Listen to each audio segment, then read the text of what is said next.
अस्सलाम वालेकुम दोस्तों, की हाल चाल। तो तेरे पे लतीफ़ एनिमल टीवी में वीर मोहम्मद लतीफ़ जट। दोस्तों सब तो पहले साढ़े चैनल में सबसक्राइब करो ताकि साड़ी हर वीडियो तुहाडे तक बासान तरीके से पहुँच सके। अज वीर वास्ते माशाअल्लाह 5 महीने की गब्बन डॉक्टर पास अपना डॉक्टर नाल लैके आना है। 5 महीने की डॉक्टर पास वैल लैके आया वहाँ और मालकां दे कोल 4 तो 5 लीटर दुध दे 2 टाइम 4 टाइम चो के तसली करके लेके जान।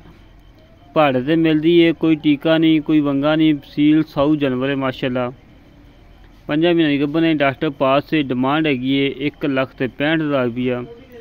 1,65,000 रुपये डिमांड फाइनल जी। जेड़े वीर नूं गां पसंद आवे साढ़े के रबता 308 65 30 668। ये कॉल नंबर है, व्हाट्सअप नंबर है, इमो नंबर है। माशा जर्सी तो सही वाला क्रॉस, कद चंगा वड्डा है, वेल चंगी है, थान माशाल्लाह बड़ा लाजवाब लगा है, खून पे चंगा माशाल्लाह, 3 4 इंच सिंग लगा है।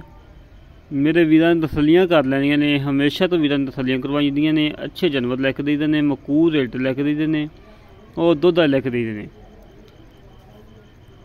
तसलियां करा मेरे वीर, अंग अंग वहाईदा है कि मेरे वीर ये ना कहन कि लतीफ़ भाई ने जानवर नहीं दिखाया अच्छे तरीके नाल। छड़ के टोर फेंक के तसलियां करवाने हैं। हमेशा तो वीरां ने तसलियां करवाइया ने, अच्छे जानवर लैके दिते ने, दुध लैके दिते ने, मकूर रेट लैके दिते ने माशाल्लाह। टुरम फिरम बिल्कुल सोलाने आ, कोई सरनवा नहीं कोई कंडा नहीं। 1,65,000 रुपये फाइनल जी डिमांड है। हमें 2-3 हज़ार का घाटा वाधा हो, प्यार मुहब्बत हो। बच्चा नहीं है, 5 महीनों की गब्बन है। मेरे वीरां ने तसली कर लेनी है। इस तरीके अपने वीर को इजाजत मिलेंगे एक अच्छी वीडियो। तो पाकिस्तान जिंदाबाद, पाक आर्मी जिंदाबाद।